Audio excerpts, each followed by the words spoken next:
Os anfíbios. Essa é a nossa aula de hoje, que fica na página 302 a 311. Os anfíbios são considerados animais de transição do ambiente aquático para o terrestre. Assim como os peixes, são animais ectotérmicos, ou seja, sua temperatura corporal ela varia de acordo com o ambiente.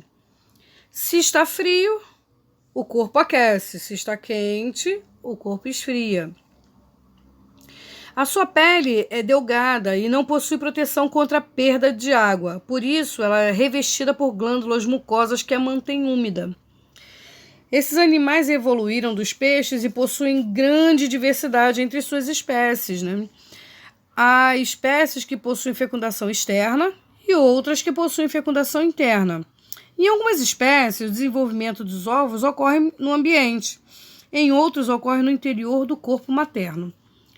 Os ovos dos anfíbios não formam casca e por isso possuem uma grande chance de perder água para o meio. Para evitar isso, os ovos são colocados na água. Algumas espécies produzem uma espécie de espuma que ajuda a manter os ovos úmidos. Os anfíbios são divididos em 3 ordens: Anura, Urodela e Gimnofiona. Os anuros, eles são as pererecas, sapos e rãs. Nós podemos ver a diferença de cada um. Por exemplo, nas pererecas, possuem ventosas nas pontas dos dedos, ou lamelas adesivas. Já nas rãs, existem as membranas entre os dedos, que possibilita uma melhor natação, né? E já os sapos, eles possuem a pele enrugada e grossa. Os anuros, eles incluem os sapos, as rãs, as pererecas. Esses anfíbios não possuem cauda e apresentam 4 patas. Os animais desse grupo possuem corpo curto e pernas posteriores maiores que as anteriores, para possibilitar os saltos. Possuem um corpo compacto e uma coluna vertebral rígida e curta. Os machos, eles podem emitir diversos tipos de sons que são amplificados por papos chamados de sacos vocais. Os sons são produzidos na época da reprodução para atrair as fêmeas para o acasalamento.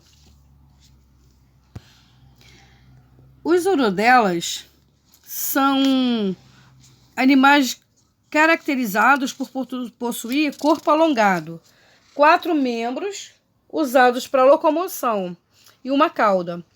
Esses anfíbios, eles possuem adaptação para saltar e são representados pelas salamandras. O axolote é uma salamandra que possui características de larvas presentes nos adultos. Vivem no meio aquático e respiram por brânquias externas.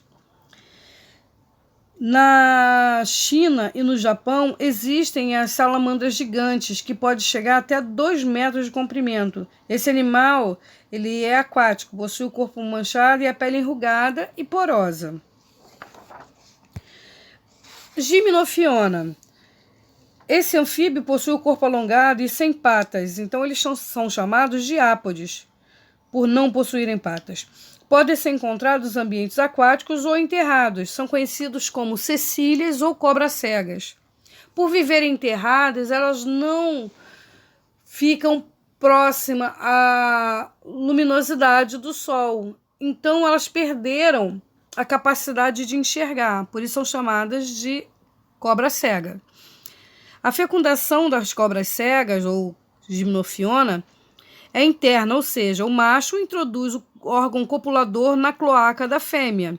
Em algumas espécies, a fêmea deposita seus ovos e protege-o até o momento da eclosão. Da eclosão surgem larvas com brânquias que, após sofrerem metamorfose, dão origem aos adultos. Esses outros casos, o embrião se desenvolve dentro do oviduto da fêmea. Nos anfíbios, a nutrição eles se alimentam eles são animais carnívoros, alimentando-se de insetos, caracóis, lesmas, minhocas e outros pequenos animais. Seu sistema digestório é completo, ou seja, é formado de boca até o ânus, ou seja, a cloaca. A respiração Nas larvas e em espécies aquáticas, a respiração é branquial. Nos demais, a troca de gases ocorre através dos pulmões, que é chamada de respiração pulmonar, e é suplementada por uma respiração através da pele, que é chamada de respiração cutânea. Os anfíbios precisam viver em locais úmidos, pois a pele... eles respiram, por exemplo, quem tem respiração cutânea respira pela pele. Então, eles precisam desses locais úmidos porque a falta de umidade da pele prejudica na respiração. A locomoção dos sapos, rãs e pererecas se locomovem por saltos, né? Como já falamos. As salamandras caminham e as cobras cegas rastejam. A reprodução dos anfíbios, eles são animais dioicos, ou seja, possuem sexos separados, os machos e as fêmeas. Os machos, muitas vezes, produzem sons para atrair as fêmeas. Em anfíbios, como os sapos, as pererecas e os rãs, os gametas são lançados na água, ocorrendo fecundação externa. Em geral, os anfíbios são ovíparos, ou seja, o zigoto se desenvolve no interior dos ovos, fora do corpo da fêmea. Algumas espécies sofrem metamorfose. No caso dos anuros, a fase larval é chamada de girino. Então, nós podemos ver aqui no esquema o sapo adulto. Depois, o sapo, eles fazem as posturas dos ovos na água. O macho, ele dá um abraço na fêmea, chamado de aplexo, aonde ele aperta e ela libera os óvulos, onde ele deposita o espermatozoide sobre esses óvulos. Logo depois, o óvulo fertilizado se desenvolve na água. Depois, o embrião desenvolve-se e forma-se uma cauda dentro do ovo. Depois, o ovo eclode. Aí sai a larva, chamada de girino. Ele respira por brânquias externas. Depois, o girino maior respira por brânquias internas, que aparecem os membros posteriores. Depois aparecem os membros anteriores e a rã respira pelos pulmões e a sua cauda é reabsorvida. Ela perde essa cauda. E assim nós terminamos nossa aula de hoje.